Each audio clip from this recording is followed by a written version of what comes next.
Hello there, world of tankers. I'm Jordan's Blitz, and in today's video, we're going to be talking about the Leopard 1 and comparing it to the E50M. You guys once again voted in the poll. I actually picked the second most voted option in the poll I already had, and it was the E50M versus the Leopard. I think that this was actually a great idea that somebody suggested to me, just because these tanks are very similar on the guns, but yet almost extremely different in every other characteristic. The E50M is almost like a heavy medium tank, where the Leopard 1 is a lightly armored medium. You want to run this tank very, very carefully, sometimes snipe at the back, effective camping we call it. But yes, there's a lot of different characteristics for both of these tanks, and in today's video, I'm going to be telling you a lot of them and playing them live as I do. If you like this type of content, please make sure to click that subscribe button down below, especially because I'm going to continue to do more polls. You guys really like to vote on what you want to see next, so I'm going to continue to do more like that, and you'll be notified if you click that subscribe button when I do make my polls. So we'll start off with the E50M, which is actually one of my favorite tier 10 mediums in the game. So what does the E50M have going for it? I think it weighs around 50 tons. I'm not actually 100% sure on that. I'm going to double check, just like the other video, because I think it's around 50 tons. Where is it? It actually weighs 62 tons, so it's very, very heavy. And what's great about that is because this tank still gets up to 56 kilometers per hour, that means that if you're ramming somebody with all that frontal armor as well on the tank, you are able to just demolish lightly armored tanks. You can ram a Sheridan, I'd say, for around 800, 700 hit points, and then shoot it and pretty much just tear apart a Sheridan in a couple seconds. Not to mention, this tank has great frontal armor.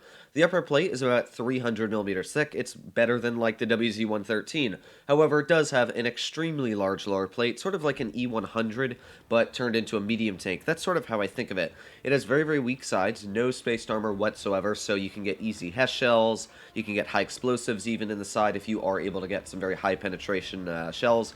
But overall, it is a super, super thick medium tank, and compared to the Leopard, this thing is light years ahead in the armor profile, and you'll see it's really not that slow of a tank either, so that's why it actually is one of my favorite mediums in the game.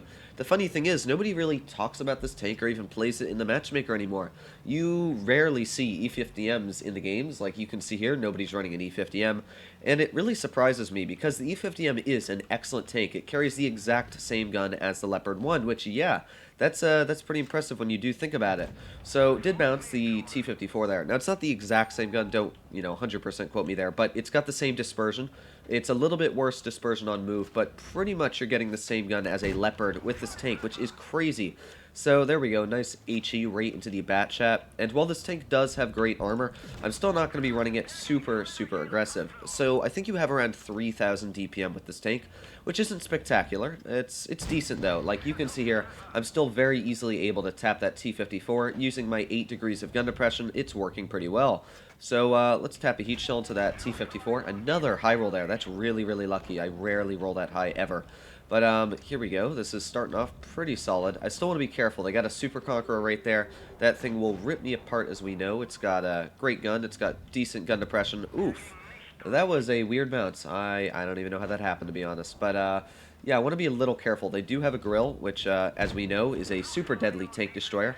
So I want to make sure that the grill does not end up hitting me. The T54, once again, is playing way too aggressive, and long live the T54. So we still have our tier 9 friends over there, and we've got this FE25B who's still not aiming at me. So this time, let's actually get a penetrating shell. Bat chat bounces on the frontal armor. Now you can see really just how thick the E50M is frontally. So we got the T54 right in front of us. There we go, nice tap.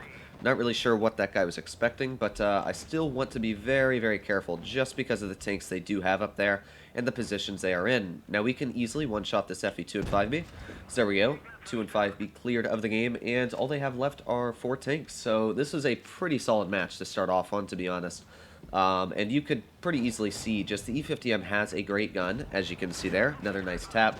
I didn't get to ram anybody yet, but we might be able to get a ram in here. So let's see maybe if we can ram like this T54. So yes, this could be the ram we've been waiting for. And there you go. So you can see 367 off of a medium tank. And like that wasn't even the greatest ram we could have gotten out, but still a very, very large amount of hit points for the tank. And this was a great first game to start off on, over 4,000 damage. So all that's left is the bat chat, and I'm not sure if I'm going to be able to get it, but it's always worth a shot. So here we go. Let's see. I actually think it'd be better if I plopped through this way to try and clear the bat chat, because he's trying to fight the Yag Tiger. So let's see if we can clear that bat chat or not. Yag, what are you doing? There we go. And, yeah, let's clear this bat. So there you go. That was a very, very solid game for the E50M. You could see that the frontal armor did take a couple shells. We really didn't get hit that much, but any shells hitting the frontal armor, the upper plate at least, is most likely going to bounce. The lower plate, very weak, but you still can wiggle it. This is actually one of the few mediums that you can side scrape very effective in. It's got some thick sides. But the only weakness that really is on this tank is the turret armor. Now, it's not like an FE4202 where if you pull out, you can easily get penned every single time in the turret, and that's what kind of ruins the 4202 for me in most games. The E50M's turret is very, very troll. In fact, if you wiggle it back and forth, you drive forwards and backwards, that turret is going to bounce. I'd say upwards of 60-70% of shells. It's just that when you get like a 183 or any tank destroyer firing at your turret, most times out of 10, it's going to go right through, and yeah, it really doesn't feel good when you do lose 600 to 1,000 hit points from a 183 hitting you. So, here we are. Now we are in the tank that has absolutely no armor. We do have an RGN member on our team, which is good, so that does increase our chances of doing pretty well here. So let's read the lineup. I didn't read the lineup in the E50M, but this tank, I definitely want to know what I'm going up against. So, E50M, okay, that's a tank that, as I just said, I want to stay clear of because E50M can ruin my Leopard and shatter it to pieces. Object 140 as well, pretty deadly tank. Anything that can pretty much pen me with high explosive is noted as a deadly tank. But let's get a shell right into that M103's turret. Very nice tap. And one nice thing about the Leopard is that it actually has one of the highest damage per minute values in the game now. So I want to be careful, of course. I don't want to be hit by, oof, that shell did not penetrate the IS-8. Kind of sucks for me. But we always get a second chance, so, you know what, we'll see if maybe they want to pull out again. We got the VK-45 right there, who might just want to pull out. But nice thing about the Leopard is we got a very solid amount of view range, so there we go. Now my PC aiming, as you can see there, I kind of struggle a little bit, but it's fine. Still got the shell in, and we weren't even detected, which is great. Oh, we were detected by that Object 140, though. So we know that they have the other teammate, and they're flanking very, very quickly. So I got my Jagdpanzer, who's already noticed the flank. Good job to him. So when they try and cross here, I will snap a shell in. Oof. Looks like the Foch, though, is right here, and it's going to hit me, the first shell, of course. So, yeah, that's no fun, and now the E50M's rushing me, so, yeah, this isn't very fun for me. But, we do have the DPM advantage, which is always nice, but, yeah, this E50M, way, very aggressive player here. It would be very, very helpful if my, my teammates do help me out here, but we are having the DPM advantage, which is nice, but, yes, I definitely need help from my teammates. Come on, we can get one tap into the guy. Oh, and he finished us off. So, there you go, you got to see... The Leopard does fall apart when players rush you, and I'm going to play one more game in the tank. I'll skip past this because that really wasn't the Leopard's fault. We did the best we could. We got out the damage that the D50M really just wanted to rush us for some reason. So I'll pull out another game in the tank, and we'll skip right to that. Alright, so we did finish off that game, as you can see. I love the wonderful power of editing, but with the end of that battle, we actually did do a decent amount of damage for how quickly we were taken out. I know that the Leopard 1 actually has one of the best damage per minutes out of all tier 10 mediums in the game. You can see 3,411, and that's even with me running calibrated. If you're running gun rammer, it's 3,668. That is more than the Badger, so it's crazy how much DPM this tank does have, which is why we were able to rip apart that E50M. It's just that, sadly, in the end, we did fall short of the hit points there. And the E50M, I think, did high roll us a little bit there, but do one more match in the Leopard. Let's see how it does go.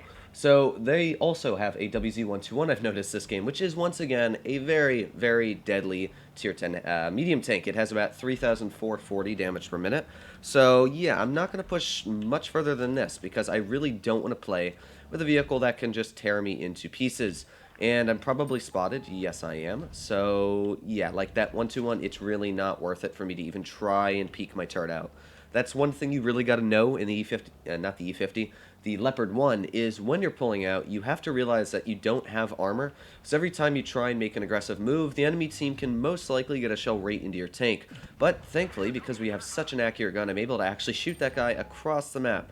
Poor VK. Oof, he actually did, I'm not sure where he, or even how he managed to bounce that, but I'm going to try and help out my teammate here, of course. So let's see if I can maybe pop up behind this 121. I'm going to find out what these guys are doing. But let's see if I can help out my teammate. There we go, nice tap. So the WZ-121 is now a one-shot. My teammate should easily be able to finish that guy off. Let's see if we can get maybe a shell into the side of this this VK once again. There we go, another nice tap. And yeah, now we can deal with like the Leopard 1 over here. So let's back up and load an HE shell. Oh, that was a nice HE, just didn't want to penetrate the guy. Now, I'm not sure where my WZ-121 is, but, well, I guess he's over there. But I'm probably going to get hit by this WZ-121. But let's try and finish him off. Yeah, and he max rolls us. That's always fun. So we're going to win this game, though. As you can see, we were able to do our job. Our 121 got a little bit scared at the end there, but it still worked out pretty well. I'm praying that the 704 did not spot us, but because he's not looking at us, I'm guessing we are in the clear. There we go, nice tap. We do have enough hit points to most likely survive a shell from him. And this is where Droodles becomes way too aggressive, as you can see, and does take a shell right through the turret and the mantlet. So yes, definitely a little bit too aggressive there, but still able to get out another shell. I should have just waited, but there's only 2 tanks left, so why not? So let's see if we can maybe snap another shell. There we go, rate more, yes. English is my strong point today. But the 704 is going to be taken out, and I really don't even want to get that guy. I'd much rather shoot like this Jagdpanzer, try and get a little bit more damage on my pallet. So let's see if we can get the Yag here, put on our adrenaline. I don't think this Yag would try and target us just because we are a Leopard. Ooh! Well, there you go. That is the luck of the Leopard 1. But hey, we managed to survive the game, do over 3,000 damage, so you can see both of the tanks are very, very good in their own ways. Now, I personally like the E50 M better because I'm an aggressive player, and I know a lot of you out there are aggressive players as well, and when you are aggressive, running the E50 M is just a way more solid tank. Well, you don't have the DPM advantage, and you don't have the accuracy necessarily on the move. I just think it's better to bounce 1 or 2 shells that you couldn't have in the Leopard 1, but at the same time, the Leopard is able to stay a little further back, do a great job of sniping. I think you have a better view range in the Leopard, so there are a couple advantages for each tank, but I definitely feel for me, the E50 M is my forte. So, of course, if you guys did enjoy this type of content, please make sure to click that subscribe button down below. Really does help out the channel. But other than that, guys, I hope you're all doing well out there. Stay happy, stay healthy, and I'll see you in the next one.